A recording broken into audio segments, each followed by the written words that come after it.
All right, man. Back at it again here, brother. Yep. Here we are. And sneaking one in here before the holiday. You got any big Yep. plans for the 4th? I am going to be working on a dirt bike with my kid. It's going to be fun.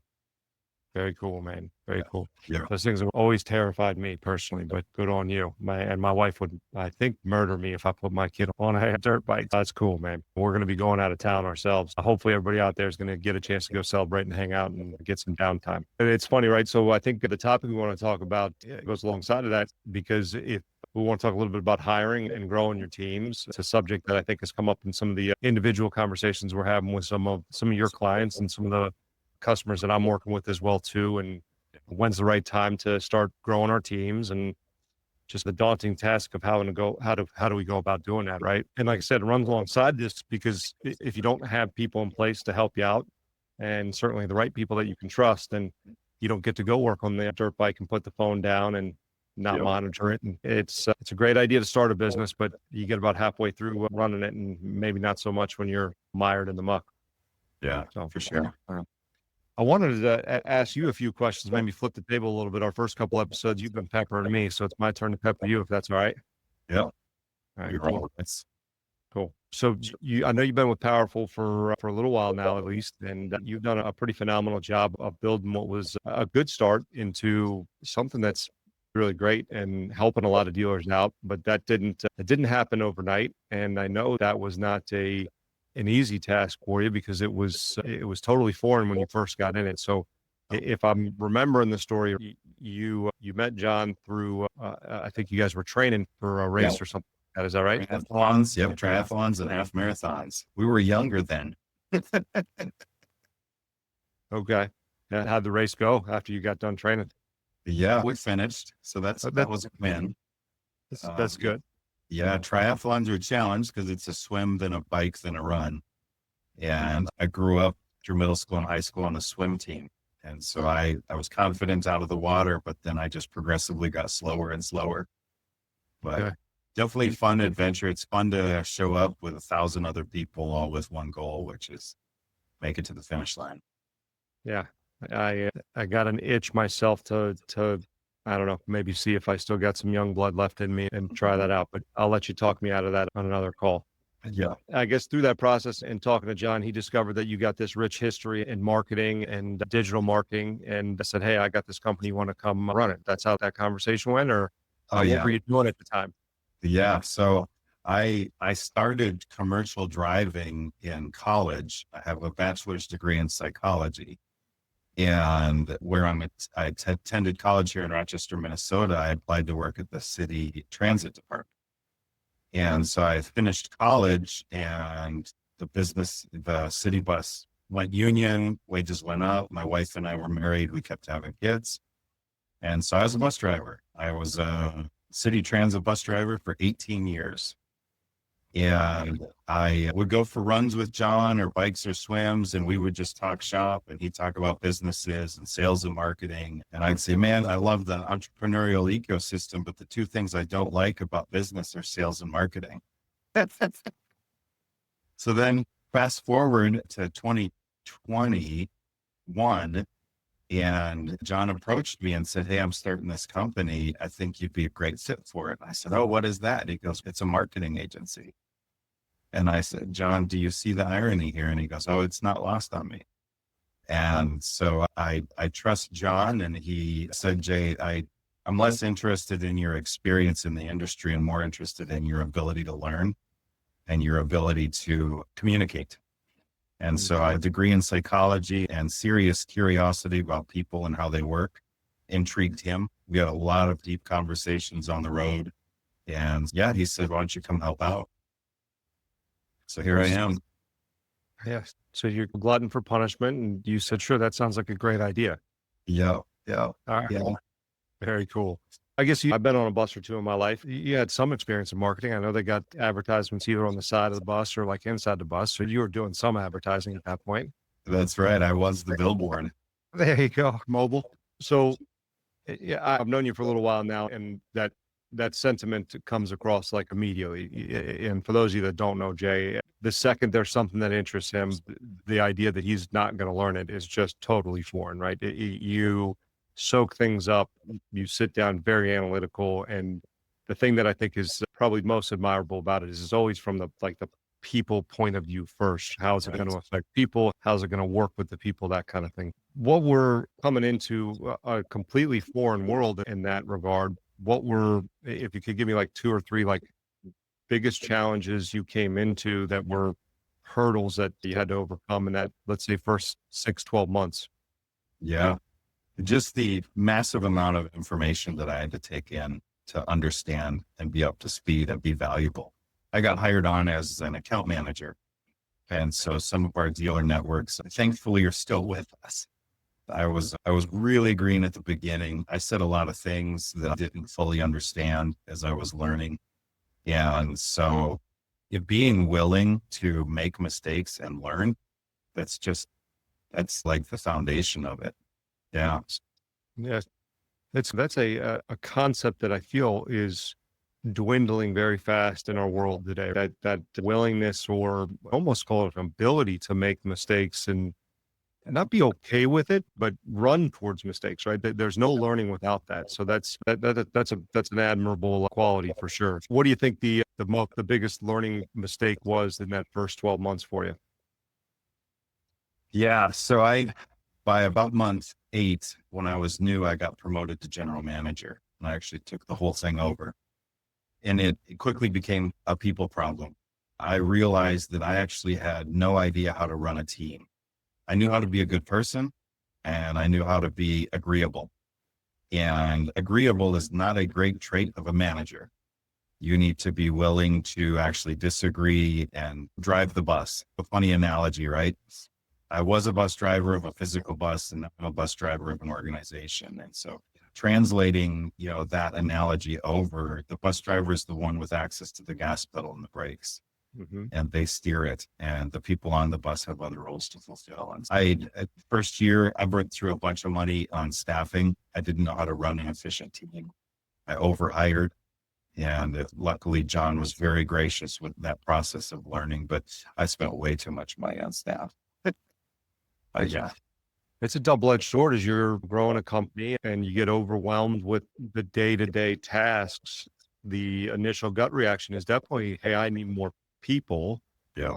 As opposed to looking at process, and maybe not even that we need to change process, but is the current process being executed the right way? And if it isn't, then why?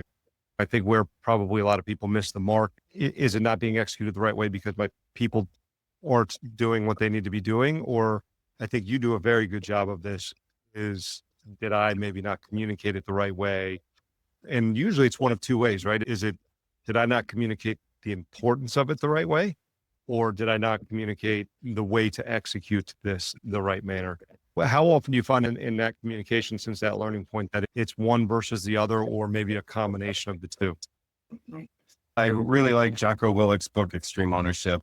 And I do most of my reading through Audibles. I don't actually look at books. I just throw it in my ear and listen to it. And I think it's a great best practice to blame yourself first for everything. Just blame yourself first and then work from there and go, did I really make every effort to communicate? And I think we joked on a previous episode that management, I like endearingly call it adult daycare, because you are reminding your team consistently, hey, do your job. Hey, take care of your coworkers. Hey, take care of the customers. Hey, keep your eye on the prize. And so I learned that my personal leadership style is very laissez-faire. It'll all work out in the end.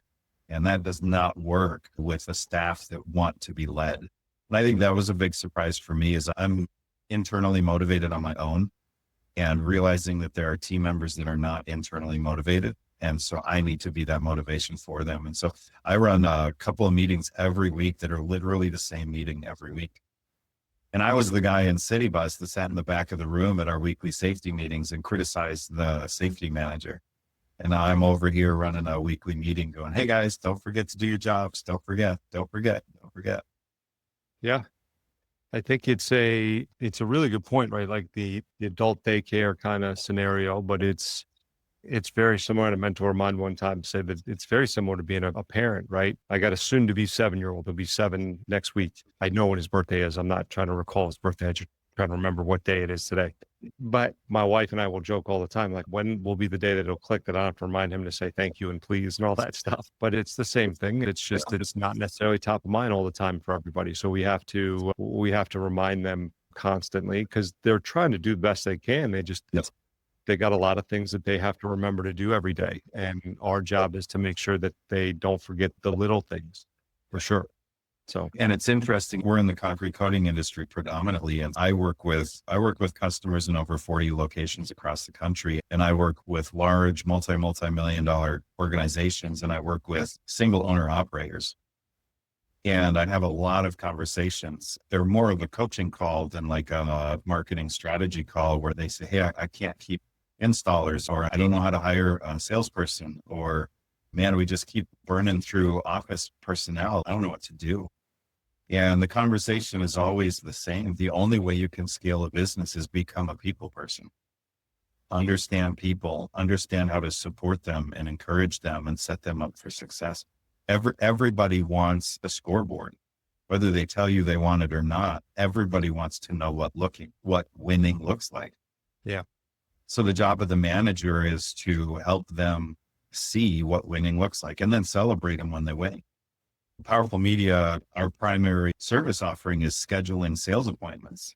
And so we have weekly meetings around how many appointments did we set this week, and who set the most and who set the least. What does winning look like?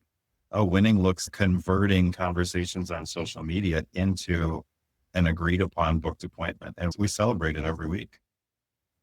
Yeah, it's funny, right? I think initially when you get into something like that, there's a lot of people who think that's going to be like the public shaming hour, right? I don't know if you're a Game of Thrones guy like me, but you're going to be walking behind all the class dunces with the bell of shame and shaking it and making them do the walk around the office. But what you end up finding is it becomes a scenario where those individuals that might be struggling, it's an opportunity that they usually take advantage of, if you've built your culture the right way, to ask for help from those that are being successful. And yeah, couldn't be in more agreement with you on this, that I think those clear expectations as to, hey, this is minimum standards, this is what exceptional looks like, and this is what we do in order to reach minimum standards, and this is what it takes to reach exceptional standards.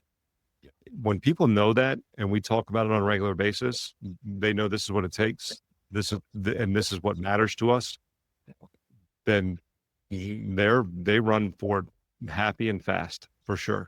There's no doubt about that. So you brought up a really good point, right? And the only way to scale is to become a people person. And in a weird way, like, you started a business because you wanted to do concrete coatings, as an example here, because, hey, I can maybe talk to a person and show them how I'll install a concrete coated floor for them. But if you want to create freedom by running your own business, then that's what you end up having to do, is you have to actually get away from doing the appointment. You have to get away from processing the paperwork and the contract and selling the job and installing the floor.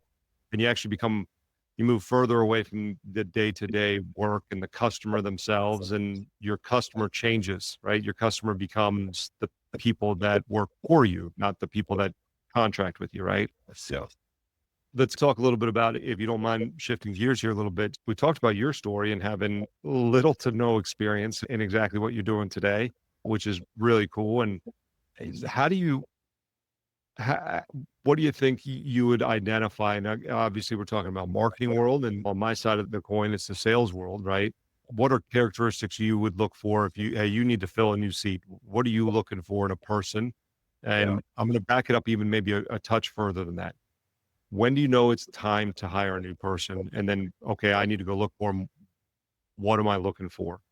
Yeah. The people side of it is have a really open, honest communication with your team and let them start giving you signs. The idea is that an employee wants to be given good work, and they want to feel like at the end of the day, they accomplished something. And so show them what winning looks like. And when you see that they start struggling to win, if this is a team member that always wins and they're struggling to win, You say, hey, what's going on? And start solving it from them. And then know your numbers. Man, I got spreadsheets on spreadsheets, and I track all of my team's results. I track all of my customers' results. I track the time it takes in Messenger on Facebook to have a conversation, look on a sales calendar to schedule an appointment and complete that process. And so I can extrapolate just on the data side of it. Oh, when we hit this number of appointments daily or weekly, it's time to hire.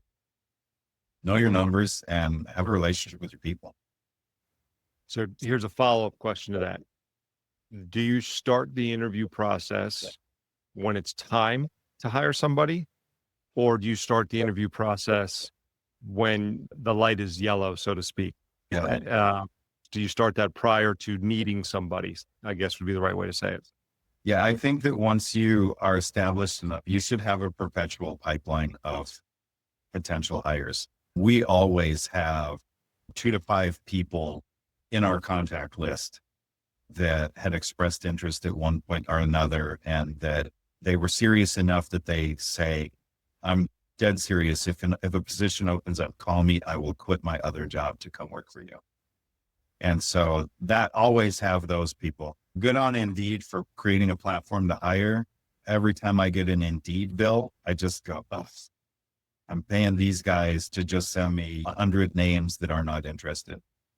And so build that pipeline, have it ready.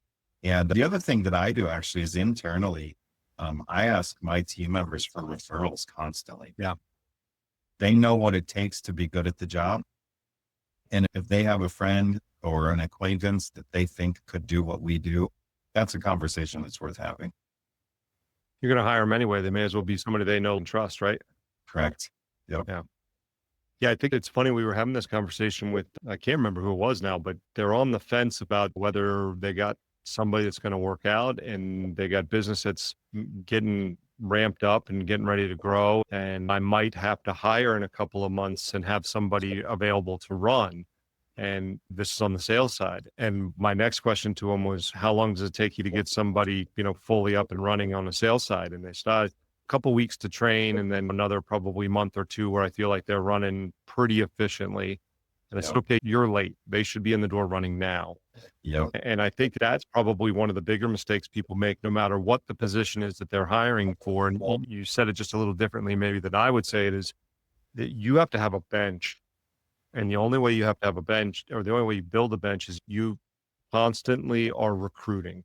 Yep. Constantly. Like, now I've always said, I actually look at this like marketing, right? When I'm running my previous roles as a vice president of sales and marketing for an organization, that was part of our budget.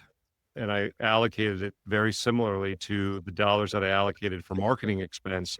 This is what we're going to spend on recruiting. And I knew that it was going to feed our bottom line, because it helps make sure that we don't miss a beat on the sales side. I have enough canvassers. I have enough events marketers. I have enough people to answer the phones. Like, we're never going to be without. And if somebody needs the motivation of competition, we can bring them in and have them up and running. And how often do we make a mistake hiring too? Yeah. Yeah.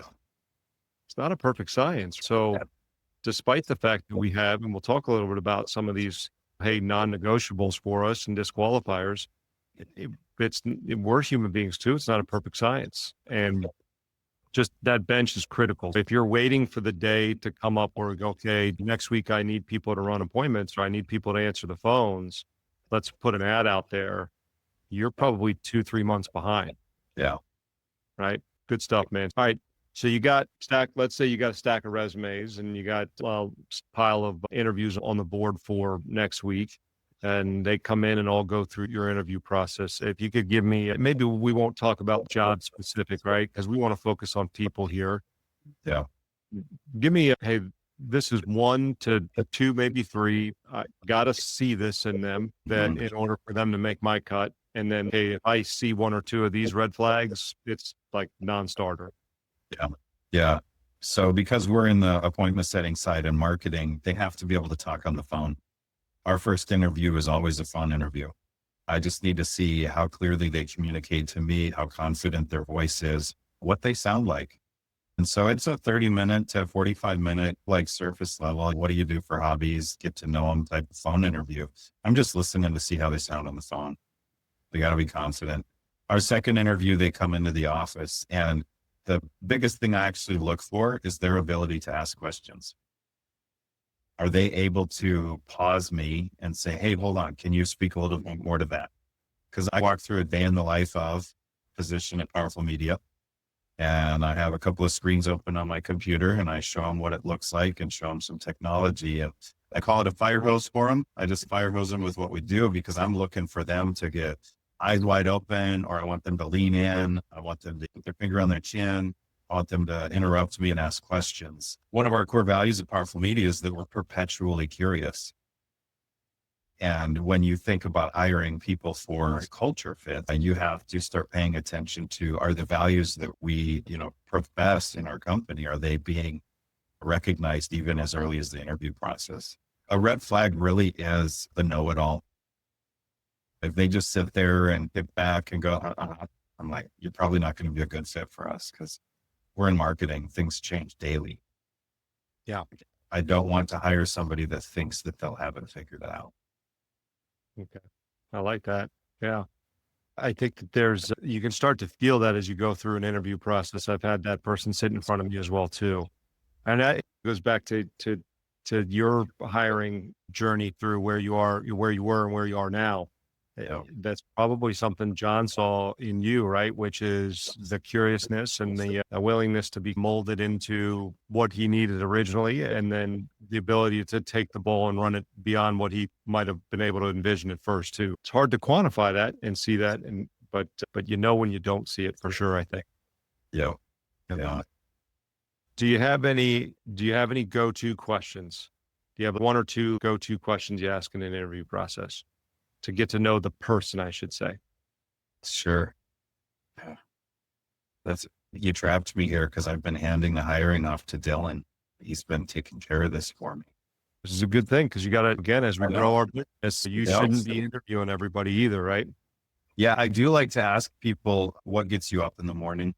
What are you interested in? And I don't really care what the answer is. It can be riding their bike or feeding their dog or whatever it is. I want to hear them talk to me about what gets them excited.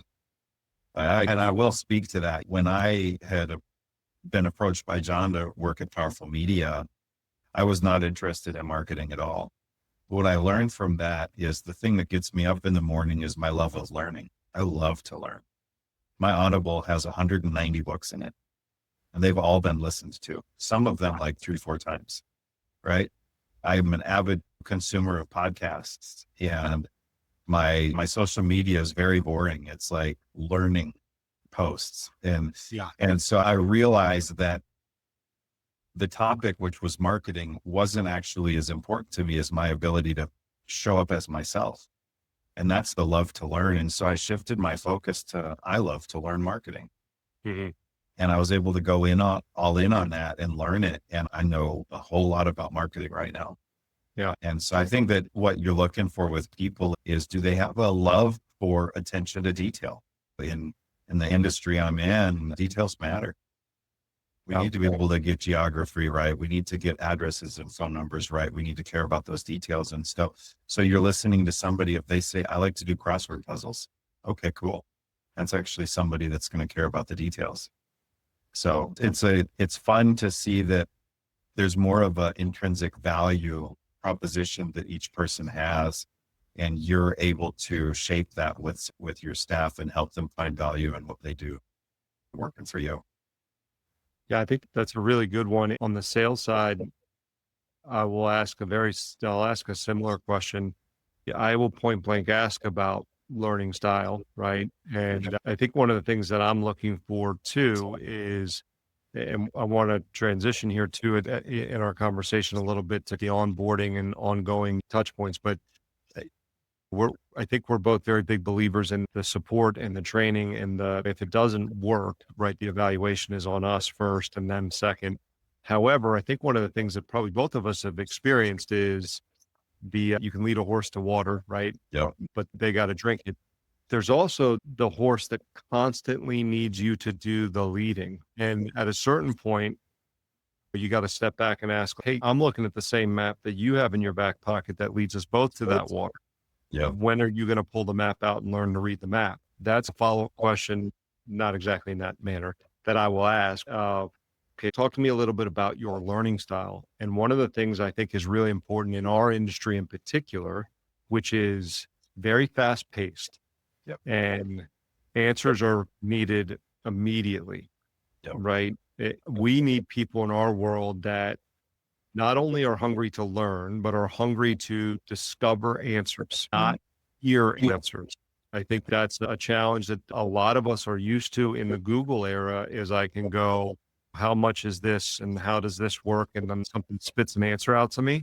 Yeah. We don't necessarily digest the information in that manner. Like you're talking about listening and reading and hearing, like you're taking that information in and then doing another thing where you're, oh, I want to learn more, and doing the second and third and fourth layer of that. So any question you can ask, I think that does that follow up to that, that is really powerful, whether it's a marketer or a sales rep or an installer, right? An installer is going to be shown how to do this one time, but how do they make sure that sticks for the time they run into that 6 months down the road when they're on their own, right? Yeah.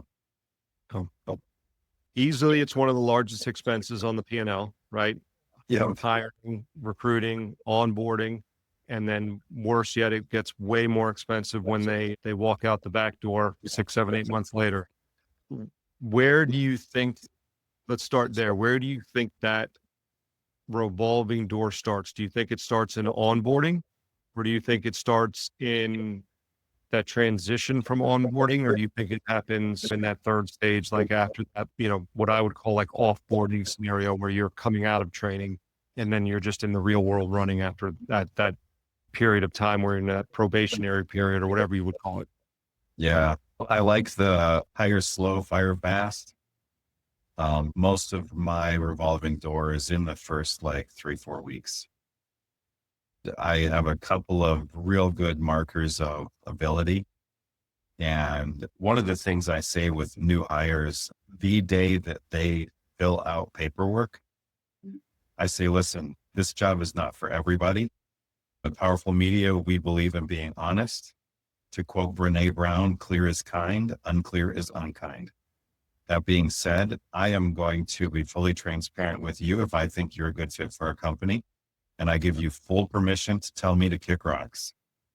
And most of them, I've never had anybody complain about that. I only get thank yous. I get people saying, thank you for giving me permission to be honest with you.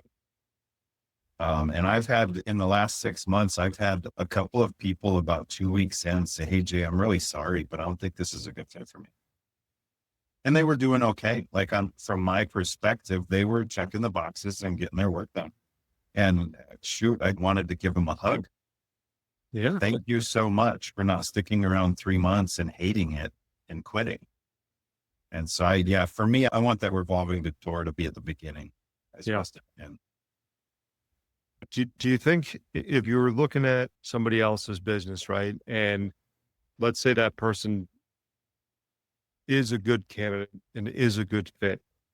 Okay. And that evaluation period that evaluation that they do for themselves, because again, first, anytime I ever had a manager come to me and say, hey, I think it's time I got to let, so-and-so go. My very first question to them is always going to be, okay, will they be surprised that you're going to let them go?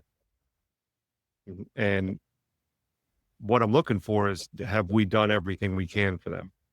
Because if we have, then there should be no reason that they're surprised at all, right? Because you've worked with them, you've poured into them, you've talked to them about their performance hundreds of times, okay?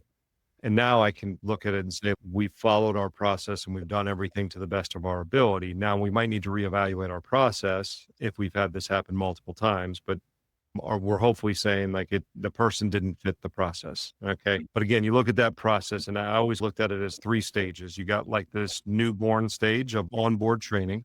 Yeah. And then you got like your preteen teenager phase of that 3 to 6 month period where they're still got the new car smell on them. Yeah. And then you got where they're becoming seasoned after that, and they're a full blown real human being or a real boy. They're going through the Pinocchio stage, so to speak. if a company could focus on closing the gap on maybe the revolving door and they had to start in one of those stages, where do you think would be the biggest gap we see, or at least in most companies? I would say most people skip that middle stage. I've talked to a lot of dealers that it's salespeople or it's production or whatever. And they say, I brought them on 2 weeks ago and they're just not getting it. I go, oh, I think that one of the strengths of an entrepreneur is their ability to go all in and figure it out. It's a weakness in the sense that they think others are like them. Yeah. And so an entrepreneur can say, man, I jumped in and in 2 weeks I had it down and I was doing it. And this person's just not going to work out. And I think that these are the smaller companies where you've talked a lot about systems and processes. They don't have any. They just don't. And they say, hey, I brought them out on site and we did a job. I don't know why I can't just let them go. For us, we tell our team members that in 6 months, they should know everything. And in 12 months, it should be muscle memory, right? There's the example, it's called unconscious. It's a diagram that if you can picture it in your head, I should have had one available to share. Unconscious incompetence. Then you have conscious incompetence. Then you have conscious competence and then unconscious competence. And a great example, unconscious incompetence. There's a sport. I don't know if you've heard of this. You play soccer on bicycles on a basketball court. Seen it. Yeah. Yeah. You want to go do it with me this weekend? Absolutely not.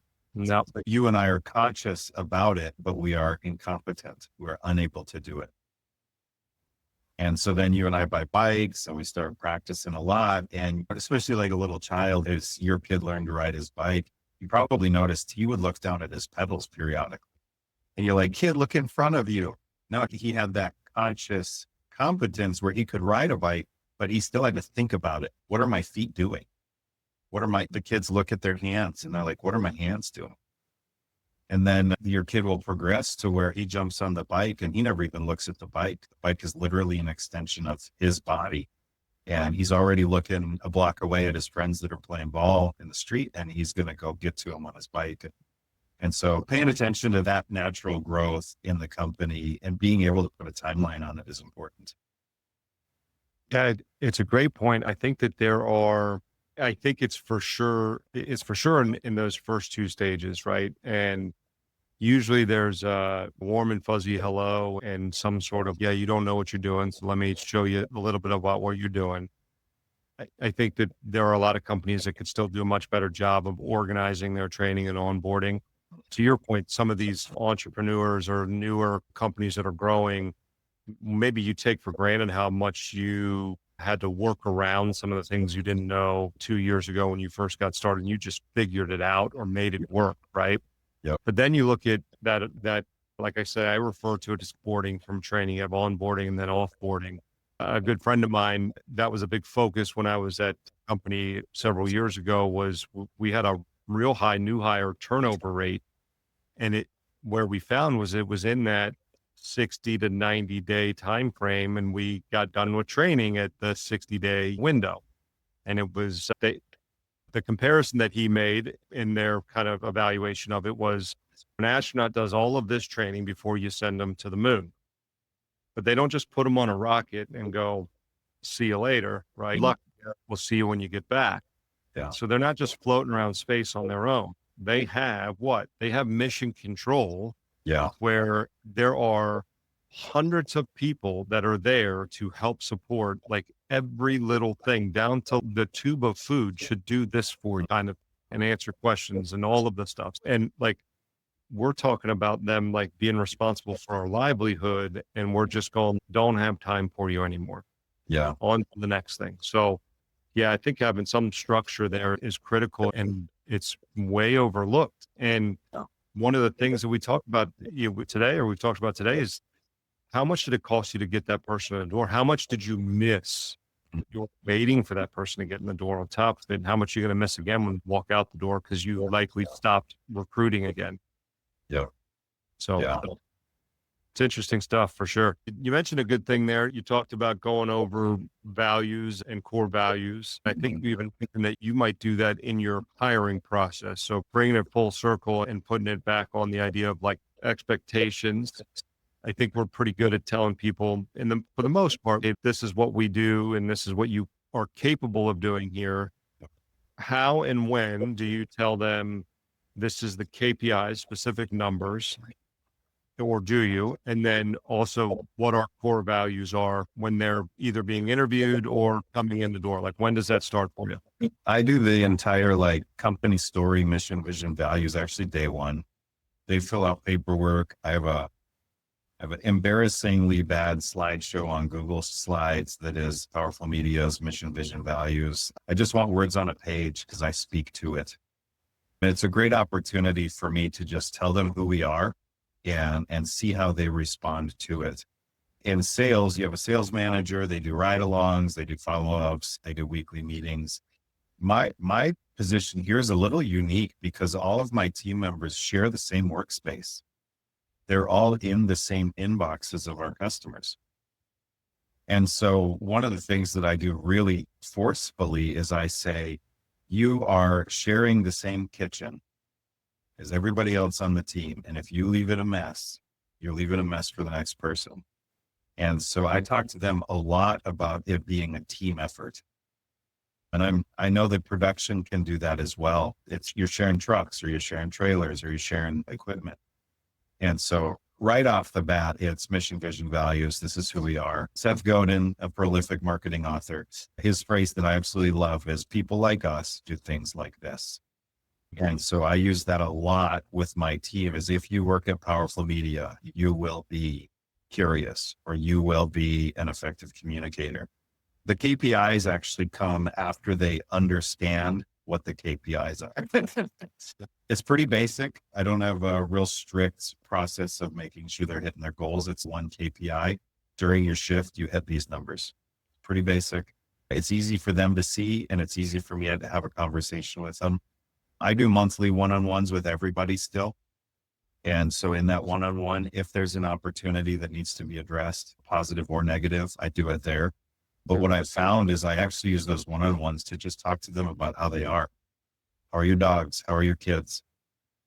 I've got an employee with twin girls in high school, and we talk about prom, and we talk about boyfriends, and right. And just being able to connect with them on that level, it means that they keep showing up and putting up their best for me, which I just really appreciate. Yeah. You can't fake that stuff, right? You got to be genuinely invested in it for sure. Because one-on-ones are critical. I think people forget to do those, and I'll set them up. Do you have those pre-scheduled on your calendar, like non-negotiable? It's here. Yep. Every month it's on everybody's calendar. We all know. Yeah. There's nothing overtaking that. No. And the thing is, they're 15 minutes. I don't give everybody an hour, and 15 minutes is enough to quickly reconnect, check in with each other, see how you're doing. And yeah, it's been great. Yeah. Yeah, those are important. I think that they're the day-to-day of running your business or running your team, even if you're but if you're a sales manager or marketing manager, there's a million things that can get in your way and overtake your day. So you have to have those things pre-scheduled and a calendar invite already there. Otherwise they'll get pushed to the side, and that's not a meeting that's getting pushed to the side. That's a person that's getting pushed to the side, and that's how they feel about it for sure. It's really important. That is how that goes for sure. So last thought here for me, or last like question here for me, when you're looking at it, right? So if you had to say, okay, we've come a long way, and I don't know, remember if I asked that, how long has it been now that you've been with Powrful? March of 21. So 4.5 years-ish. Yeah. 4.5 years, just at the start of COVID, right? Oh yeah. Perfect time to get started in a new gig where you're little about it. Yeah. It was something else. Yeah. Massive growth in that time. And so a lot of people and companies that you've been able to have positive impact on. Your biggest accomplishment personally in that time in your professional life, thing you're most proud of over that period of time? Yeah, because I'm people first. I've got low turnover rate. I've got staff that's actually been with me the entire time. And I have heard from many of them, you're the best boss I've ever had. And I think that for me, that's the thing that excites me the most. Number two would be spreadsheets. I know nothing about spreadsheets. And I figured out how to build some very rudimentary spreadsheets to track everything we do in the company. And so I could have anybody walk in and I could show them what we do pretty quickly at a glance. So yeah, people and with spreadsheets. Yeah. It's funny they do go hand in hand, right? A spreadsheet, I think, is the start of a story, and the people are the meat of it for sure, and they're the color in the story. So you can get an idea that there's something going right or something going wrong at the top of it with your spreadsheet, and you got to dig into the person to find out maybe why with it at that point too. We've covered a lot of stuff and been at a high level with some of this conversation. There's certainly a ton more that we could dig into, and a lot more process and system and data and spreadsheets that we could go over in that regard. If you watch this and you want to know a little bit more about it, or you got some more interest in talking about one particular part of this, reach out to us and be happy to dig into some stuff. I know that this is a very daunting task about when is the right time and how do I go about the process, what the interview questions are, or should I maybe part ways with this person, that kind of thing. And Jay and I've been there before for sure. And we'll be there again. It's not a cycle that ever just stops. That's it, man. I think we covered some good stuff today. Yeah, I think we did too. Yeah, absolutely. Good stuff, man. Always good talking to you. Yeah, good. Cool.